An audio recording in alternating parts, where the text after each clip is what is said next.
1,00,000 మంది శివభక్తులతో కలిసి మహారుద్రాక్ష పూజలో పాల్గొనండి. వెంటనే కాల్ చేసి మీ పేరును నమోదు చేసుకోండి. నమస్తే రమగారు. నమస్తే జయ. రమగారు, ఆహారం, ఊబకాయం, ఎక్సర్సైజ్, ఈ మూడు ఒకదాని మీద ఒకటి ఆధారపడి ఉన్నాయి. ఎక్కువగా తినేయటం వల్ల లావు అవుతున్నాము. ఆ లావును తగ్గించుకోవాలంటే ఏదైనా ఫిజికల్గా ఎక్సర్సైజ్ చేయటం, అది రకరకాలు ఏదైనా కావచ్చు, యోగా కావచ్చు, లేకుంటే జిమ్కి వెళ్ళటం, అదొక రకం అనుకోండి. ఈ మూడిట్లో ఎలా బ్యాలెన్స్ చేసుకోవాలండి? మూడింటిని ఖచ్చితంగా ఒక దాని మీద ఒకటి ఆధారపడి ఉన్నాయి కదా. ఈ మూడే కాకుండా నాలుగోది ఇంకొకటి ఉంది. ఏంటంటే ఇది ట్రయాంగిల్ కదా. Obesity, exercise, food control, diet. ఈ మూడు కాకుండా హెల్త్. ఎస్, వీటికి ఈక్వాలిటీ పెట్టి హెల్త్ పెట్టాలా? అంతేనా? అంతే కదా. ఏంటంటే ఆరోగ్య సమస్యల వల్ల ఊబకాయం వచ్చే వాళ్ళు కూడా కొంతమంది ఉంటారు. ఈ హైపోథైరాయిడ్, హైపర్ థైరాయిడ్ అలాంటివి ఏవో ఉంటాయి, వీళ్ళు లావెక్కిపోతారు. అవునవును. దానికి మనం ఏం చేయలేం. తర్వాత ఈ పిఎస్సి, పీసీఓఎస్, ఈ పీరియడ్స్కి సంబంధించిన సమస్యలు ఉన్నప్పుడు కూడా లావెక్కిపోతారు. ఒళ్ళు వస్తుంది ఎంతో కొంత. ఒక ఏజ్ వచ్చేసరికల్లా పీరియడ్స్ సంబంధించిన సమస్యలు వచ్చి ఆడవాళ్ళకి ఊబకాయం వస్తుంది. ప్రెగ్నెన్సీలో వచ్చిన ఒళ్ళు, డెలివరీల తర్వాత వచ్చిన ఒళ్ళు తగ్గదు. అవును.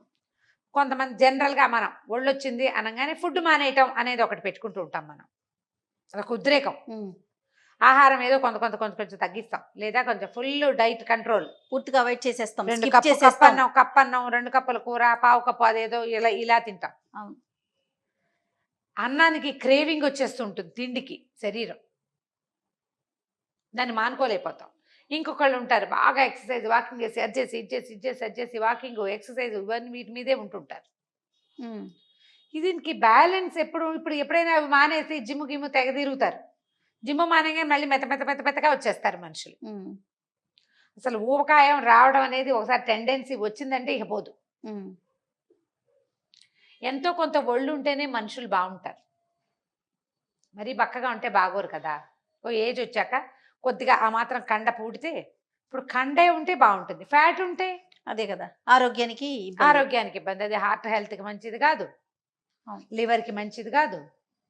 వెయిట్ పెరిగే కొందికి మనం నడవలేకపోతాం, మోకాళ్ళకి వాటికి బరువైపోతుంది, బొజ్జు వస్తుంది, సంసార జీవితంలో చిక్కులు వస్తాయి వాటితోటి. ఆడవాళ్ళు లావుగా ఉంటే పెళ్ళప్పుడు సన్నగా ఉంది, ఇప్పుడు లావు అయిందంటే న్యాచురల్లీ లావు అవుతారు. ఎంతో కొంత లావుగా ఉంది కాబట్టి దీంతో నేను ఉండననే వాళ్ళు, లావుగా ఉంటే సంతానం కలగట్లేదనే సమస్యలు ఉన్నవాళ్ళు, అది కొంచెం ప్రాబ్లం వస్తుంది. ప్రెగ్నెన్సీలు రావు పాపం. ఆడవాళ్ళ మగ అతనికి సమస్య ఉంటుంది, ఒళ్ళు ఎక్కువ ఉంటే అమ్మాయికి సమస్య ఉంటుంది. వీటిని బ్యాలెన్స్గానే చేయాలి. ఎప్పుడు కూడా ఎక్స్పర్ట్ అడ్వైస్ తీసుకోవాలి.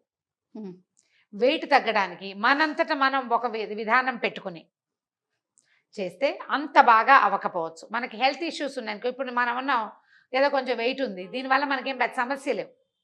మనం ఉండాల్సిన దానికంటే ఒక 10 కిలోలు అంటే హాయిగా ఉండదు, ఏం కాదు. ఇంకా పెరిగితే కష్టం. అది ఎప్పుడు చెప్పుకుంటూనే ఉంటాం. అవును. 20 కిలోలు ఎక్కువ ఉంటే ఒక 4 తగ్గించండి. మొదట ఒకటి తగ్గించుకుంటూ రావచ్చు.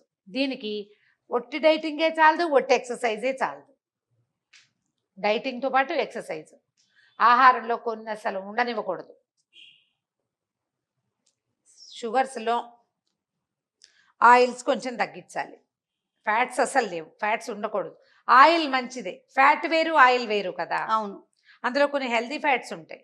వీటన్నిటికీ మనం ఒక న్యూట్రిషనిస్టో, ఒక డైటీషియనో, ఒక యోగా ఎక్స్పర్టో ఎవరితోటైనా మాట్లాడుకోవాలి కదా. ఖచ్చితంగా మాట్లాడుకుని ఈ ట్రయాంగిల్ని బ్యాలెన్స్ చేస్తే దీంట్లో ఉన్న 4th డైమెన్షన్ ఏదైతే ఉందో మనకు కనపడకుండా వెనకాల ఉండేది ఆరోగ్యం అది సెట్ అవుతుంది. వన్స్ అది కనుక లైన్లోకి వస్తే మనకేంటంటే ఫుడ్ క్రేవింగ్ అవి కొంతమందికి వస్తాయి జయ.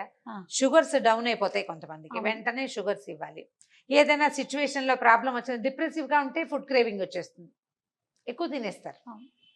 పని ఎక్కువ చేయాల్సి వస్తే ఖైరాన్ వచ్చిందా తినేస్తారు, ఆటోమేటిక్గా అదంతా నిల్వలో పడిపోతుంది. ఈ ఎక్సర్సైజులకి, ఫుడ్ కంట్రోల్కి టైం ఉంచుకోవాలి. అందరూ పెద్దవాళ్ళంతా చెప్పేవి 2 విధానాలు. ఎక్సర్సైజ్ ఎప్పుడు మార్నింగే చేయండి, దానివల్ల ఎక్కువగా ఫ్యాట్ కరిగిపోతుంది, శరీరం మన లోపల ఉన్న కొవ్వుల్ని వాడుతుంది, కొవ్వు కరుగుతుంది. తర్వాత ఫుడ్ రాత్రిపూట తినబోకండి. రాత్రి 6 తర్వాత ఇక అసలు తిననే వద్దు. మనం 1 గంటకు పడుకుంటామండి, 6 నుంచి 1 గంట దాకా ఆకలేసి చచ్చిపోమా అనిపిస్తుంది కదా. ఇలా తినాల్సి వచ్చినప్పుడు పచ్చి కూరలు తినండి, ఏమైనా స్ప్రౌట్స్ లాంటివి తినండి, సలాడ్స్ తేలిగ్గా సాలడ్స్ లాంటివి తింటే ఏదైనా ఒక పదార్థం నోట్లో వేసుకుంటే సరిపోయేలాంటివే ప్లాన్ చేసుకోండి. దీనికోసం ఏం చేయాలి, మనం ఈ ట్రయోలో ఉన్నామనుకో, ఉన్నప్పుడు ఈ 1 గంట పడుకుంటా 3ంటికి పడుకుంటా అనకూడదు, అర్లీగా పడుకో, 10ంటికి పడుకోవాలి. పొద్దున లేచి ఎక్సర్సైజ్ చేయాలి. వన్స్ ఈ డైమెన్షన్ ఈ 3ని కరెక్ట్ చేస్తే 4th సెట్ అవుతుంది. మీరు రాత్రిళ్ళు నిద్రపోవటం కూడా ఒబెసిటీ తగ్గడానికి ఒక కారణం అవుతుంది.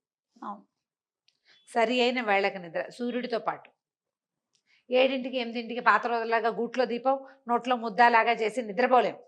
ముద్దే చేయాలి, నువ్వు నిద్ర కుదరదు. అప్పుడు నిద్రలు కూడా పోయేవాళ్ళు. అందుకే 3:30కి 4కి లేచి కూర్చునేవాళ్ళు వ్యవసాయదారులు వాళ్ళు. ఇప్పుడు వాళ్ళు చేయటాల, వాళ్ళు టీవీలు చూస్తున్నారు, మనకు మళ్ళీ యూట్యూబ్లు చూస్తున్నారు, రాత్రిళ్ళు కూర్చుని ఉంటారు. కనీసం 11 పెట్టుకోండి.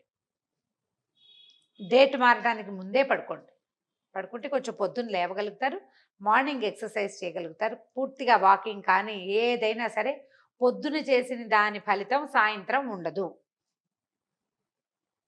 జిమ్ములు లాంటి పెద్ద పెద్దవి పెట్టుకునేటప్పుడు బేసిక్ థింగ్స్ కొన్ని అలవర్చుకోండి. ముందు ఒక డైటీషియన్ని లేదా ఒక న్యూట్రిషనిస్ట్ని కన్సల్ట్ చేయండి. పొట్ట నిండాలి, క్యాలరీస్ ఎక్కువ ఉండకూడదు.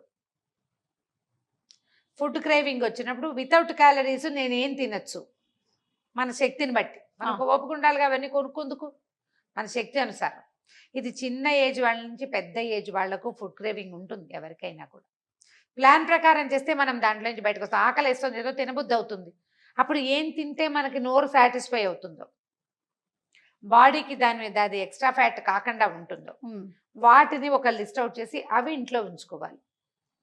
ఇంట్లో ఒకళ్ళు ఈ పని చేస్తుంటే మిగిలిన వాళ్ళని ఎక్కిరించకూడదు.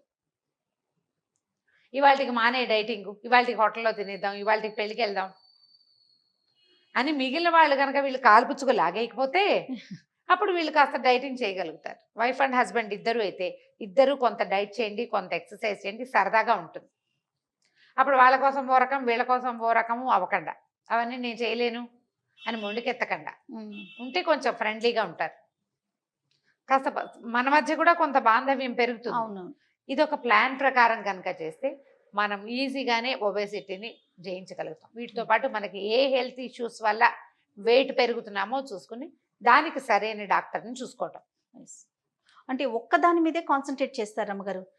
మానేస్తే లావ్ అయ్యామని చెప్పి పూర్తిగా ఆహారాన్ని మానేయటం, లేదా పూర్తిగా ఏదైనా ఎక్సర్సైజ్ చేసేయటం, ఇట్లా ఒక్కదాని గురించి ఆలోచించుకుని మూడింటిని బ్యాలెన్స్ చేసుకోవాలి. అన్నిటికన్నా వ్యాలిడ్ పాయింట్ ఏంటంటే మీరు అన్నట్లుగా న్యూట్రిషనిస్ట్ నో లేదా డైటీషియన్ చూడాలి, ఖచ్చితంగా అడ్వైస్ తీసుకోవాలి. అడ్వైస్ తీసుకుంటేనే మనకి బాగుంటుంది. ప్రాపర్ డైట్ మనం చేయగలం. ప్రాపర్ డైట్ ఉంటుంది. ఎంతో కొంత వెయిట్ ఉండొచ్చు, ఎంత ఉండొచ్చు అనేది మీ పొడుగు, మీ వయసు, మీ వెడల్పు అన్నిటి మీద ఆధారపడి ఉంటుంది. ప్లస్ మన హెల్త్ కూడా. చూడు, ఈ విషయాలు ఎన్నిసార్లు మాట్లాడినా మళ్ళీ ఇది ఇందులో ఏది కొత్త మ్యాటర్ లేదు. మిమ్మల్ని ఆలోచింపజేసే 2 విషయాలు తప్ప. అంతే. సరిగ్గా ఆలోచించుకుని దిగండి, మీకు ధైర్యంగా ఉంటుంది. అంతే. నమస్తే. నమస్తే.